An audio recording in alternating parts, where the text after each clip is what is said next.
حدیث نمبر 5177، حضرت ابن عباس رضی اللہ عنہ سے مروی ہے، فرماتے ہیں رسول اکرم صلی اللہ علیہ وسلم نے فرمایا، جب تم میں سے کوئی ایک کھانا کھائے تو جب تک اپنی انگلیاں خود چاٹ نہ لے یا کسی سے چٹوا نہ لے اس وقت تک ہاتھوں کو صاف نہ کرے۔ حدیث نمبر 5178، حضرت ابن عباس رضی اللہ عنہ سے مروی ہے، فرماتے ہیں رسول اکرم صلی اللہ علیہ وسلم نے فرمایا، جب تم میں سے کوئی ایک کھانا کھائے تو جب تک انگلیاں چاٹ نہ لے یا کسی سے چٹوا نہ لے اس وقت تک ہاتھوں کو صاف نہ کرے۔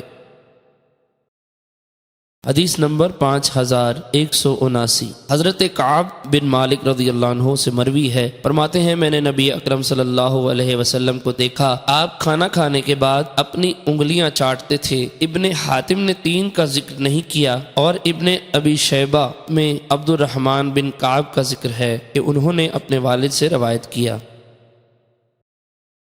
حدیث نمبر 5180، حضرت کعب بن مالک رضی اللہ عنہ سے مروی ہے، فرماتے ہیں رسول اکرم صلی اللہ علیہ وسلم 3 انگلیوں کے ساتھ کھاتے تھے اور ان کو صاف کرنے سے پہلے چاٹتے تھے۔